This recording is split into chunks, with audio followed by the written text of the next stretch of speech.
An emergency call went out the afternoon of July 4th requesting buses to help evacuate campers from Camp Mystic, where, as we know, so many young girls lost their lives. The National Guard was on the scene but had no way to transport the hundreds of girls to safety.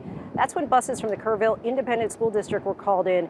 We have one of those drivers with us now, Geri White. Thank you so much for coming on the show and talking with us. Just walk us through what you experienced on July 4th that afternoon. The devastation was so bad. And we got up to pick up the girls, and I had older girls, and they came in and they go, "We're all good now, we're safe." And then they started singing Christian songs. Just broke out into song. Yes. You remember anything that they sang? Amazing Grace and some other ones. About how old were they? 15 and 16. So were they emotional? Were they crying? Not the ones I had, no. Okay. They were helping each other lift up, and it was very comforting. Did anybody share stories of anguish or anything No. they witnessed that was? No. Okay.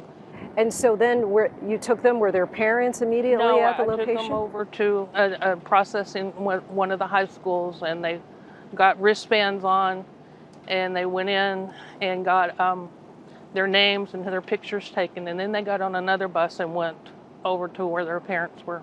Did you have any sense of the magnitude of what had gone on at Camp Mystic when you picked them up? No, they didn't share and talk, they just sang. But you didn't know on your own from the news or? I'd been watching the news. I knew it was bad out there. I didn't know it was that bad. You didn't know about the loss of life? I knew there was some they couldn't find. Give us a sense, being in this community, what you're hearing from your friends, your neighbors, your family. They're just can't believe it was as bad as it is. And so many people have lost their lives. We're certainly happy to hear that the girls were lifted up to Mine sing. were. And there were some other buses that had younger kids that were crying. Okay.